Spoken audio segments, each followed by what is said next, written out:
Hi everyone, Namaskar.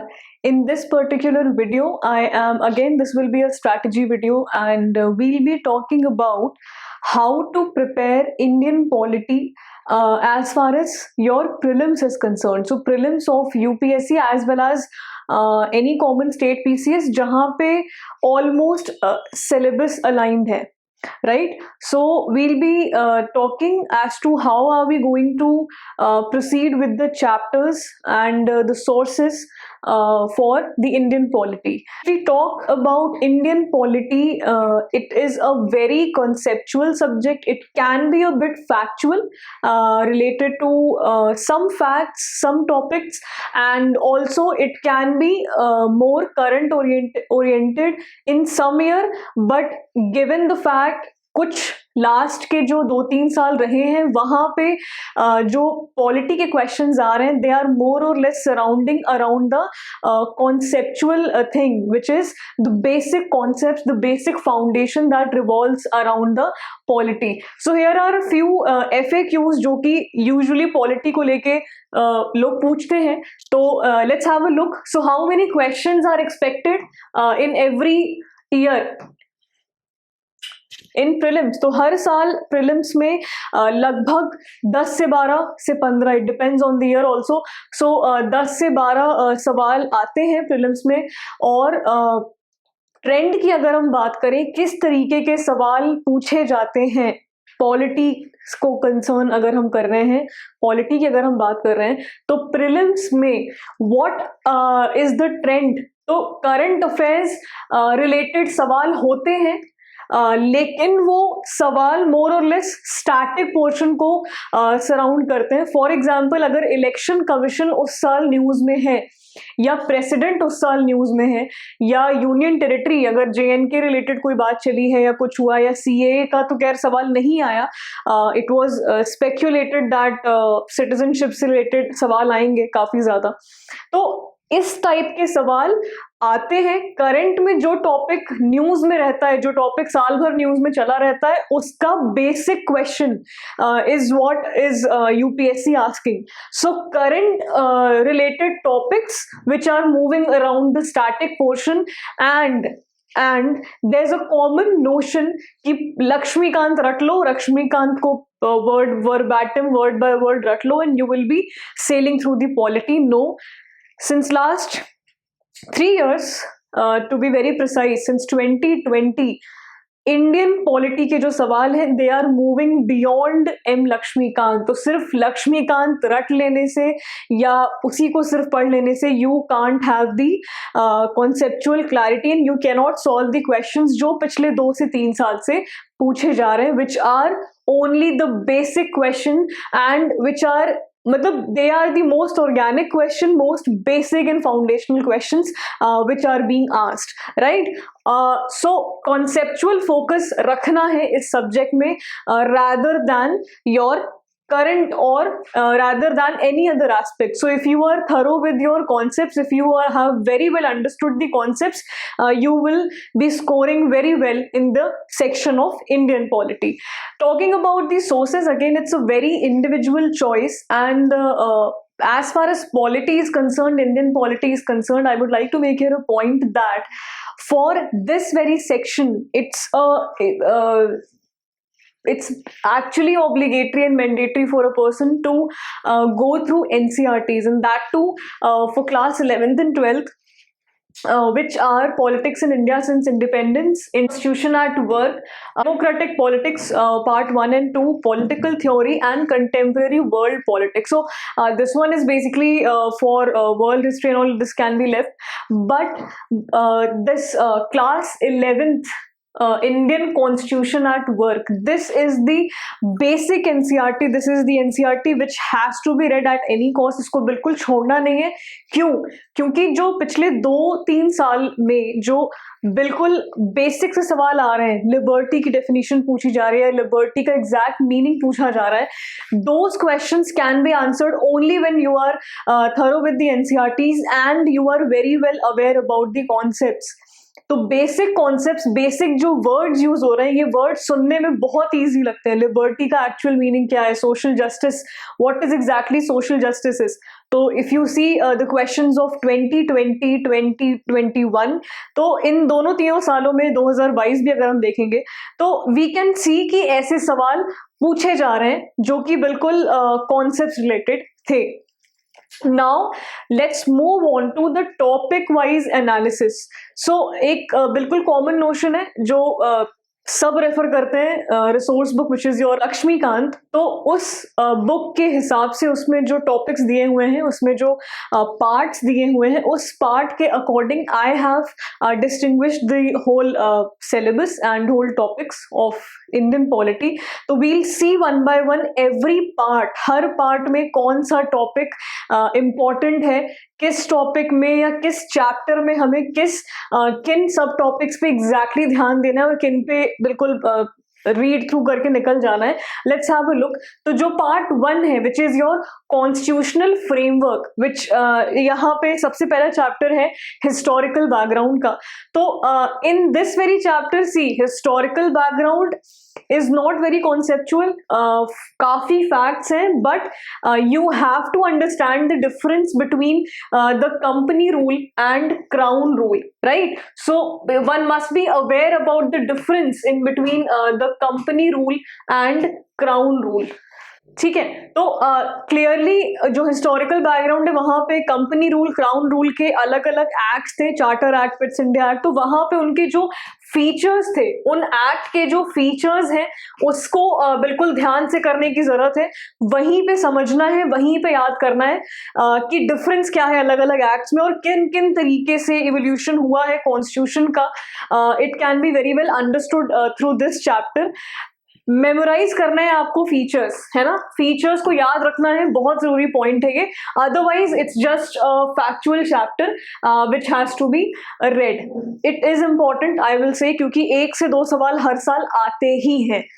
Next जो chapter है which is chapter number 2, making of the constitution, only point which is very important here is objective resolution. ये इस chapter में एक para है, 2-3 para है, वो आपको जरूर से समझना है. Objective resolution is very important to be understood and read. Otherwise there are various committees mentioned in this chapter. अलग अलग कमिटीज बनाई गई थी जब कॉन्स्टिट्यूशन फ्रेम हो रहा था. उस कमिटी के अंदर you don't have to memorise every fact, but you have to keep in mind the facts about the important personalities, right? तो नेहरू हो गए, बोस हो गए, गांधी हो गए, तो you have to keep in mind the important personalities. और उनके जो कमिटीज थी, अंबेडकर हो गए, you only have to keep those aspects in mind. Otherwise it's again a very factual chapter. So next chapter is salient features of the constitution, right? तो यहाँ पे अब यहाँ से कॉन्सेप्ट्स बिगिन होते हैं. अगर हम लक्ष्मीकांत की बात करें तो इस चैप्टर से कॉन्सेप्ट्स बिगिन होते हैं. First and foremost very important point which has to be noted in this very chapter is you have to understand the basic concepts given in this chapter, right? 1 से 2 questions minimum इस chapter से आते ही आते हैं. And there are tables mentioned behind the chapter. कुछ tables हैं, you have to be thorough with that also. उसको आपको मेमोराइज करना पड़ेगा. If you talk about the concepts, जो कॉन्सेप्ट्स इस चैप्टर में हैं, जैसे federal system with unitary bias. So what is a federal system या यूनिटरी बायस हम क्यों कहते हैं, है ना? Blend of rigidity and flexibility. तो why are we saying this about Indian constitution की blend of rigidity plus flexibility? क्यों कहा जा रहा है इसे? थोड़ा सा एनालिटिकल भी होना पड़ेगा जब कॉन्सेप्ट्स की बात आती है. या इसमें ये भी मेंशन्ड है कि Indian constitution follows a parliamentary form of government. तो what exactly is parliamentary form of government? If you are clear with these things, if you are clear with these points, काफी इजी हो जाएगा आपके लिए polity के basic सवाल को crack करना. Another very important, that's why there are 2 stars mentioned. यहाँ पे जो चौथा चैप्टर है इस बुक में, it is your प्रियम्बल। तो preamble is very important. Firstly everybody must be thorough with what exactly is written। जो टेक्स्ट है प्रियम्बल का, है ना, जो प्रियम्बल प्रियम्बल है क्या, we the people of India, वो पूरा आपको याद रखना है। कभी कभार फैक्चुअल क्वेश्चन आता है, जैसे दे कैन सिंपली आस्क की सीरीज क्या है वर्ड्स की, या किस ऑर्डर में वर्ड्स मेंशन्ड है प्रियम्बल में। उसके साथ साथ you have to be thorough with the conceptual clarity. Conceptual clarity किसकी? तो I am talking about the ingredients which are mentioned in the preamble, right. जैसे socialist, liberty, equality, fraternity, justice, है ना, सेक्युलर, डेमोक्रेटिक। तो exactly इन words का क्या मतलब है? These are the ingredients of the preamble. The fifth chapter of part 1 is Union and its territory. Not very important, I would say. This chapter more or less surrounds around, if anything is mentioned in current affairs. तो अगर कभी current affairs में इससे related कुछ आता है, तो you must know the difference in between Article 2 and Article 3, right? Article 2 और Article 3 को लेके आपको clear रहना है exactly what is the difference। verbatim in articles को याद करिए, इनके difference को याद करिए। state reorganization का concept आपको समझना पड़ेगा। No facts to be read, काफी facts भी दिए हुए हैं, that are not necessary। So basically more or less union and its territory जो chapter है, जो part है, it mostly focuses on the mains perspective। तो ये mains perspective में ज्यादा आता है, but again अगर current related aspect है उस साल या 1.5 साल में, तो you have to be clear with the distinction in between article 2 and 3। it's very important to note। ये थोड़ा सा conceptual है, इसको समझने की जरूरत है। Next chapter is citizenship। तो sixth chapter is citizenship। Again, not much questions are asked from this chapter until and unless you find this topic to be in current affairs। तो more concerned with current affairs और basic समझना है इसका basics में, जैसे how can the Indian citizen acquire the citizenship of India। तो acquisition कैसे होता है citizenship का, what are the processes, जैसे by birth, by descent, by registration, by naturalization, by incorporation of territory। so there are 5 methods through which a person can gain the citizenship of India। तो ये basics हैं, basics related चीजें आपको समझनी है, किस तरीके से lose कर सकता है citizenship कोई इंसान, what are the provisions, वो भी आपको समझना है। otherwise again this topic is more or less related to current affairs। next very important topic is fundamental rights। सबको पता है because this topic is only and only surrounding around the conceptual clarity, number 1। number 2, there are questions every year, there are 3 to 4 questions every year, और इस chapter के तो facts भी आपको याद रखने पड़ेंगे।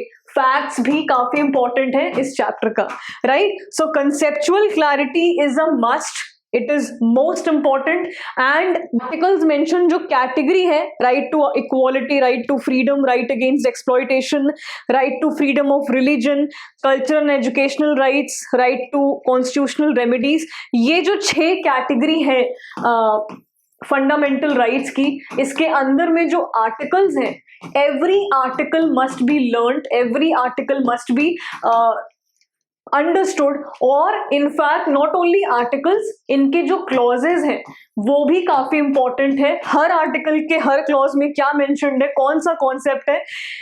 आई वुड से इन this chapter word by word analysis is important, and every word, even a full stop, is important in this chapter, right? So fundamental right is a very important chapter। यहाँ पे conceptual clarity सबसे ज्यादा जरूरी है। Articles और उनके clauses, उनको पढ़ना है, उन्हें समझना है डेप्थ में, राइट। उनके एनालिसिस जरूरी है। टॉपिक वाइज जाए तो रिट्स एक बहुत इंपॉर्टेंट टॉपिक है, हर साल, ऑलमोस्ट हर साल इससे रिलेटेड सवाल आ ही जाता है। फैक्ट्स हमने बता ही दिया, आपको इंपॉर्टेंट फैक्ट्स याद रखने हैं, और कुछ टेबल्स हैं, हर टेबल इस चैप्टर की इंपॉर्टेंट है। Next chapter is also very important. Fundamental rights के साथ साथ directive principles of state policy. Now the question here is one aspect of this chapter on fundamental right is the difference in between fundamental right and DPSP, right? तो एक क्या जो difference है इन दो chapter के बीच में, बहुत important है ये topic. Again concept important है, क्लासिफिकेशन इंपॉर्टेंट है, ठीक है. Difference between FR and DPSPs हमने बता ही दिया. And there are tables. Again you will be getting various facts in this chapter. Those are also important but concepts ज्यादा important है, राइट? चलिए, next chapter is your fundamental duties. Fundamental duties की बात करें, very factual chapter, very factual topic, जहां पे list of duties आपको mentioned होंगी. तो हर ड्यूटी को आपको पढ़ना है, आपको याद रखना है. स्वर्ण सिंह कमेटी के रिकमेंडेशंस इस चैप्टर में है, वो इम्पोर्टेंट है. मेंस पर्सपेक्टिव से भी ये चैप्टर इंपॉर्टेंट है और प्रीलिम्स पर्सपेक्टिव से भी है. कई बार क्या होता है कि बिल्कुल सिंपल सा static question they can ask, है ना. तो स्टेट पीसीएस में तो पूछा ही जाता है. UPSC also can ask very simple static question around these topics. तो you should focus on concept, focus on the list of the duties, और जो कमिटी रिकमेंडेशंस हैं वो भी पढ़ना जरूरी है. Next chapter is amendment of the constitution. Very important chapter. यहाँ पे कॉन्सेप्ट्स बहुत इंपॉर्टेंट है, कॉन्सेप्ट्स से भरा हुआ चैप्टर है ये. टाइप ऑफ अमेंडमेंट्स, जैसे सिंपल मेजोरिटी से कैसे अमेंडमेंट्स होते हैं, स्पेशल मेजोरिटी से कैसे अमेंडमेंट होते हैं, क्या होती है सिंपल मेजोरिटी, राइट? या अमेंडमेंट का जो प्रोसीजर है वो क्या है, इसके अराउंड जितने भी कॉन्सेप्ट्स हैं, you have to understand those concepts. To understand and learn those concept, जो भी अमेंडमेंट के कॉन्सेप्ट्स मेंशन्ड हैं वो आपको समझना है, और उसके अराउंड भी क्वेश्चंस पूछे जाते हैं.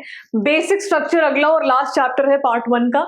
Basic structure of constitution. यहाँ पे कई ऐसे कॉन्सेप्ट्स मेंशन्ड हैं जो कि कॉन्स्टिट्यूशन के सराउंडिंग है. फॉर एग्जाम्पल जो एलिमेंट है बेसिक स्ट्रक्चर का, जैसा केस हो गया, केशवानंद भारती केस हो गया, है ना, शंकरी प्रसाद केस हो गया. तो ये बहुत इंपॉर्टेंट केसेस हैं. और एलिमेंट्स की अगर हम बात करें तो सुप्रीमेसी है कॉन्स्टिट्यूशन की, राइट? तो सुप्रीमेसी हो गया, सेक्युलर कैरेक्टर हो गया कॉन्स्टिट्यूशन का. तो सेक्युलर कैरेक्टर एग्जैक्टली है क्या, क्या कोई ऑफिशियल रिलीजन है, नहीं है, सेक्युलर कैसे हुआ, या फेडरल कैरेक्टर कहा जाता है कॉन्स्टिट्यूशन को, तो वो कैसे हुआ. फ्री एंड फेयर इलेक्शंस है, independence of judiciary, again a very important point, independence of judiciary. तो ये एलिमेंट मेंशन्ड है इस चैप्टर में कॉन्स्टिट्यूशन के. This has to be very well understood. Again it's a very conceptual chapter, इसको याद रखिएगा. केसेस बहुत इंपॉर्टेंट है. बेसिक स्ट्रक्चर के ऊपर जो केसेस हैं, can the basic structure of the constitution be touched, can it be amended, है ना, can it be altered by any chance. तो ये कई सारे केसेस हैं जो इन्हीं सवालों से गुजरते हैं. It's very important to learn the concepts. Coming on to the part 2 of the subject, which is system of government. तो पहला चैप्टर आता है फेडरल सिस्टम. अगेन बहुत कॉन्सेप्चुअल है. मतलब we can say 1 to 2 questions और 3 क्वेश्चंस हर साल आ ही जाते हैं. फेडरल फीचर्स क्या हैं इंडिया के. इंडिया को कहा जाता है फेडरल विद यूनिटरी बायस, है ना.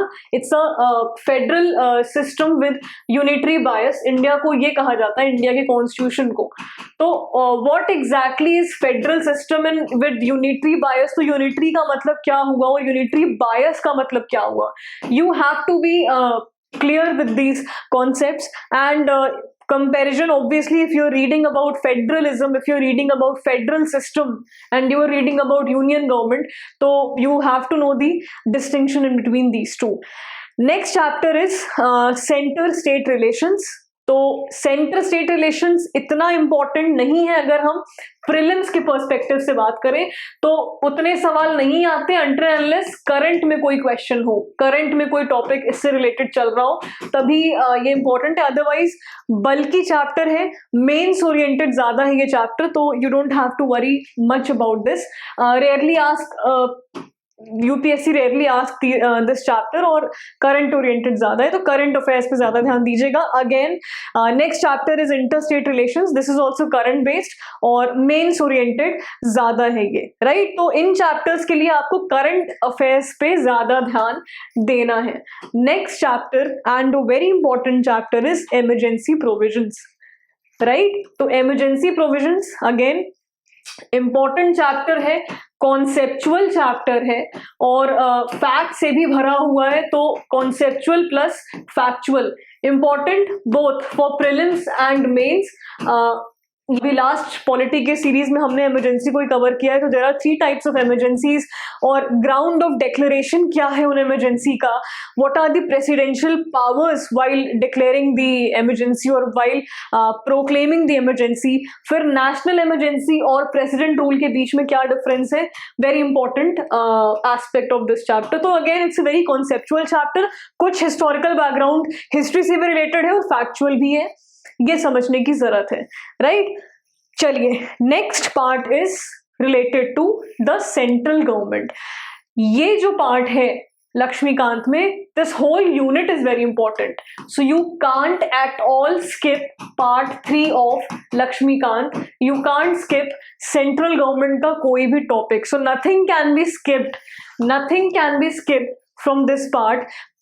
Topics like president, vice president, okay, so there's a way है ना, मतलब according to me there are few ways and few easy ways through which you can easily learn these concepts, especially part 3 को अगर आपको अच्छे से समझना है concepts को और memorize करना है ना. तो अगर समझने के साथ साथ memorize भी करना है तो there's a way, there's a very simple way you can distinguish two important post. जैसे you treat president versus vice president, आप ऐसे पढ़ सकते हो.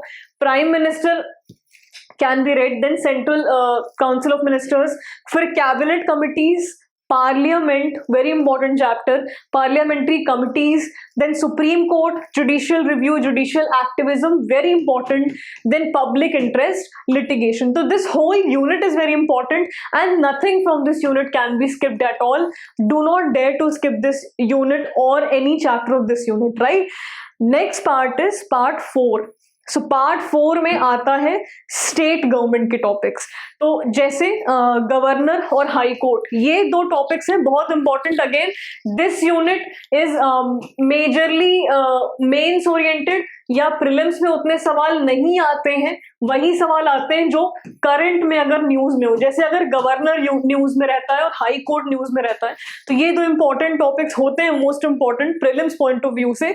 Otherwise there are 1 to 2 questions every year. You have to know the difference in between parliament and state legislature, right. So you have to be thorough with the difference in between parliament and state legislature. And state legislature के बीच की difference important है.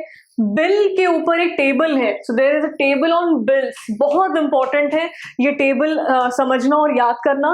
Then there are special provision mentions for the states like J and K and Nagaland. तो बाकी states के लिए तो है ही है, बट जेएनके अगेन न्यूज में रहता है and very special, and Nagaland इसको लेके भी, नॉर्थ ईस्टर्न स्टेट्स को लेके भी जो भी प्रोविजंस हैं, तो जेएनके और नागालैंड को लेके यू हैव टू अंडरस्टैंड जो स्पेशल प्रोविजंस मेंशन्ड है कॉन्स्टिट्यूशन में under the topic of state government, right. Next part is part 5 जिसमें हम डील करेंगे लोकल गवर्नमेंट के साथ.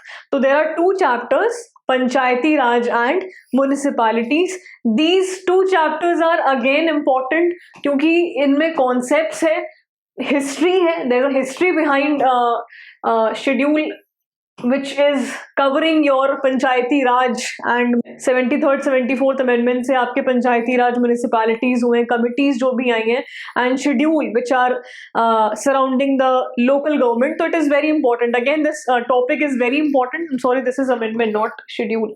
So important topic, कमिटीज याद रखना है. इससे रिलेटेड कॉन्सेप्ट्स भी हैं और फैक्ट्स भी हैं. तो if it is there in current then तो ये बहुत ही मोस्ट इंपॉर्टेंट है. अदरवाइज जो इस टॉपिक का स्टैटिक पोर्शन है it is also very important.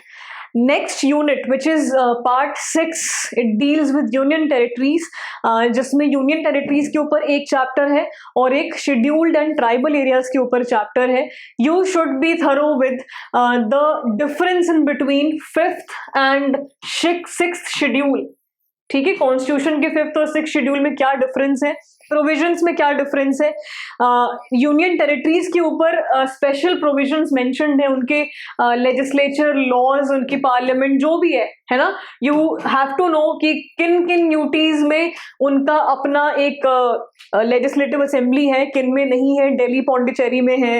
And then क्या क्या प्रोविजंस हैं, गवर्नर की क्या पावर है वहां पे, या प्रेसिडेंशियल पावर में कौन कौन से यूटीज आते हैं. ये प्रोविजंस हैं जो आपको समझना है. UT, scheduled and tribal areas very important, pre और मेंस दोनों के लिए इंपॉर्टेंट है. You can expect 1 to 2 questions every year in prelims from this topic, right. तो कॉन्सेप्चुअल है, समझना इसको जरूरी है. Next is part 7, it deals with constitutional bodies, right. तो कॉन्स्टिट्यूशनल बॉडीज तो बहुत ही ज्यादा इंपॉर्टेंट है. 1 सवाल से 2 सवाल हर साल आना ही आना है प्रीलिम्स में. अगर हम बात करें कॉन्स्टिट्यूशनल बॉडीज, जैसे इलेक्शन कमीशन हो गया, UPSC, finance commission, very important topic. Then CAG and AGI, so controller and auditor general of India, and then AGI. ये 2 topic, these are also very important. 1 to 2 question, yes, 1 to 2 question can be expected out of CAG and AGI.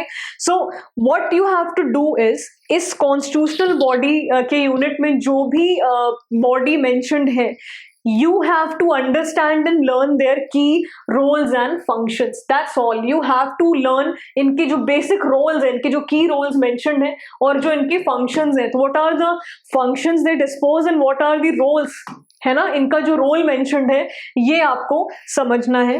8th unit is non-constitutional bodies. I would say it is mostly current based, not as important as constitutional bodies, but यहाँ पे जैसे नीति आयोग है, नीति आयोग से एक सवाल बनता है हर साल, या NHRC है, national human rights commission, very important again. तो प्रीलिम्स पर्सपेक्टिव से ये 2 टॉपिक तो काफी इंपॉर्टेंट है, नीति आयोग and NHRC, national human rights commission. Then CIC and CVC, which is central informative commission and central vigilance commission. These 2 bodies are very important again. अभी 2 साल पहले CVC से रिलेटेड चीजें न्यूज में आई थी. There were certain alterations, इनके retirement age और इनकी अपॉइंटमेंट्स को लेके कुछ ऑल्ट्रेशंस थे जो कि न्यूज में था. Very important topic. Current base तो होता ही है, बट अगेन कुछ ऐसी बॉडीज हैं जिनको आपको उनके बेसिक रोल्स एंड फंक्शंस याद रखने चाहिए, विच is your NITI Aayog, CVC, CIC, NHRC, right. और लोकपाल एंड लोकायुक्त, ये भी इंपॉर्टेंट है, कई बार न्यूज में भी रहता है, otherwise it is also very important. चलिए, moving on to part 9, not as important, but यहाँ पे बाकी कॉन्स्टिट्यूशनल डायमेंशंस हैं, जैसे कोऑपरेटिव सोसाइटीज वेरी इंपॉर्टेंट है. So basically it's mains perspective. Prelims में तो उतना रोल नहीं है अनटिल अनलेस करंट में कुछ आए. तो करंट अफेयर्स से रिलेटेड ही प्रीलिम्स में पूछा जाएगा, रेयरली क्वेश्चंस आते हैं. फैक्चुअल यूनिट है, बल्कि यूनिट है, और करंट रिलेटेड एस्पेक्ट्स को ही आपको ध्यान में रखना है. ठीक है. 10th and last very important unit is political dynamics, जिसमें एक टॉपिक है which is anti defection law, schedule 10, right. Schedule 10 of your Indian constitution is anti defection and it deals with, यहाँ जो ये यूनिट है पॉलिटिकल डायनेमिक्स की, यहाँ पे एंटी डिफेक्शन की बात है. बाकी पूरी यूनिट मेंस ओरिएंटेड है मोस्टली, या करंट ओरिएंटेड है. तो करंट ओरिएंटेड एस्पेक्ट अगर मेंशन्ड है न्यूज में अगर इस टॉपिक से रिलेटेड, तो उसको ध्यान दीजिएगा. Otherwise this unit is more और less mains oriented. Anti defection को समझना और याद रखना जरूरी है. चलिए, to conclude this whole strategy video, so what I have done in this video is I have simplified as to how to deal with the topics, किस तरीके से आप टॉपिक्स पे जाइए, how you have to prepare the static portion as well as which topics are mostly current oriented, कौन से topics mostly mains oriented है. This is what I have tried to differentiate according to the previous year questions. So to conclude, what exactly does UPSC or any state PCS wants to know, है ना? They ask the very basic question. They can ask very basic question जिसको कि हमें लगता है कि अरे ये तो पूछ ही नहीं सकते. तो कई बार क्या होता है, स्पेशली पॉलिटी में, there are many questions, there are two two three questions which are as simple and as easy, जो वहाँ एग्जाम के एनवायरनमेंट में, उस प्रेशर वाले एनवायरनमेंट में हम यूजुअली सिली मिस्टेक करके आ जाते हैं. तो if you are calm and composed and if you are thorough with your political concepts, polity is a cake walk, I will tell you. तो अगर आपके कॉन्सेप्ट्स क्लियर हैं, बेसिक कॉन्सेप्ट्स क्लियर है, और बेसिक्स का ही खेल है पॉलिटी में, तो सवाल भी ऐसे ही होते हैं, बेसिक रिलेटेड होते हैं, and they only want you to know, they only want to know कि हाँ the aspirant is clear with the basic concepts, जैसे meaning of liberty. Next point and a very important point I would say is previous year question. तो polity की अगर हम बात करें, mock test से ज्यादा इंपॉर्टेंट आप प्रीवियस ईयर क्वेश्चन को दीजिए. Not only polity, I would say for almost every subject in prelims, except जो एक्सट्रीमली करंट बेस्ड सब्जेक्ट्स हैं, जैसे IR हो गया या ये हो गया, एनवायरमेंट हो गया. Previous year questions is the major road map. ठीक है, किस टॉपिक पे कितना टाइम देना है, किस टॉपिक को कितनी डेप्थ में समझना है. ठीक है, fundamental right, DPSP, parliament, PM, president, emergency. तो while you go through the previous year questions concerning the prelims examination, you will realize that previous year questions are the biggest roadmaps, right? And you have to memorize few facts which are important. तो ऐसा नहीं है कि सिर्फ concepts ही हैं, कुछ facts भी हैं इस सेक्शन में which are equally important, right? तो वो भी आपको समझने की जरूरत है. Lower hanging fruits, polity when understood and learned can fetch huge chunk of marks. तो लोअर हैंगिंग फ्रूट्स से मतलब क्या हुआ? Suppose if they ask you to arrange the order of the ingredients of preamble mentioned in the constitution, तो पहले socialist mention है या पहले democratic mention है, पहले equality mention है या पहले justice fraternity ये mentioned है.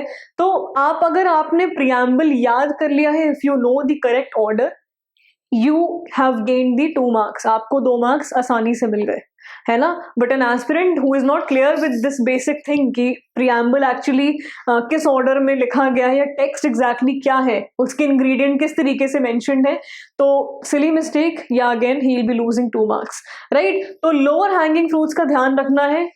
इस सेक्शन में काफी ज्यादा बेसिक और इजी क्वेश्चंस होते हैं, and polity when understood can fetch huge marks. मतलब apart from any section which is mentioned in the syllabus concerning the prelims examination, I would say polity and economy, these two subjects are two subjects which are extremely conceptual. थोड़े से factual है no doubt, but they are revolving around major concepts only, and they only want the examination board, UPSC, state PCS, any exam, they only want to check whether you are understanding the concepts, whether you are understanding the basic concepts, whether you are clear with the analytical portion or not, right? So it's a very interesting subject. ये तो सभी aspirant का बहुत ही favourite subject होता है. तो इसको इस तरीके से अगर आप पढ़ेंगे तो it will be a cake walk, और काफी इजी होगा, रिविजन के लिए भी इजी होगा. So here in this video I dealt with the static portion, है ना, we dealt with the static portion. What I'll do is I'll make a video concerning the current related aspects, जो कि 2 साल current topics रहे हैं polity में, which can be important from the examination point of view. So I'll list down those topics as well. So polity को सबसे पहले आप उनके concepts को पढ़िए. Same goes for economy and same goes for any conceptual subject. So you need to know the concepts, you need to know the basic concepts behind every subject mentioned in the syllabus, and then you should move towards the current affairs. तो current affairs पढ़ना काफी easy हो जाएगा. Polity के लिए I again री emphasise this, polity के लिए if a topic is in news, if governor is in news, if president is in news, if prime minister is in news, if emergency provision is in news, है ना, suppose कई historical event हुए होते हैं 20 साल पहले, 25 साल पहले, तो वो भी ध्यान में रखना पड़ता है। तो जैसे 42 ईयर्स कंप्लीट हुए थे इमरजेंसी को, तो इस तरीके से you have to remember and you have to learn, right? So always keep in mind those topics which have been in news since last 2 years minimum, मतलब maximum to minimum if you talk, तो 1.5 से 2 साल का current affairs आपको prepare करना है हर साल के लिए। और पॉलिटी में उन टॉपिक्स के स्टैटिक पोर्शन पे जाइए, तो रिवर्स इंजीनियरिंग करनी है हमें। वी ओनली, देखिए करंट में क्या मेंशन होगा, there will be a news concerning the president of India or there will be a news concerning the governor of any state, right? But what you have to do is you have to go back to the basics. आपको वो news नहीं पढ़नी कि governor ने क्या कर दिया क्या नहीं कर दिया, that won't be asked. The fundamental questions would be asked from the topic of governor. The fundamental question would be asked from the topic of president of India, right? Presidential power, veto power, ये सारी चीजें पूछी जा सकती हैं अगर president का topic news में है तो very important to understand the concepts, very important to learn the facts as well. Facts को भी कई बार रटना पड़ता है, कई बार कुछ चीजें ऐसी होती हैं जिसको हमें सिर्फ रटना ही पड़ेगा, हमें याद करना पड़ेगा, है ना, एक्स्ट्रा मार्क्स के लिए। That's all you have to do. So this subject is very easy. I will see you in next video with the topic of current, है ना, करंट अफेयर्स का जो टॉपिक है पॉलिटी में, हम उसके बारे में उसको लिस्ट डाउन करेंगे, कुछ इंपॉर्टेंट टॉपिक्स के बारे में बात करेंगे। So thank you, and if there are any queries related to strategy thing और something, so please comment in the comment section or ping to my Telegram channel, right? So thank you, and I'll see you in the next video.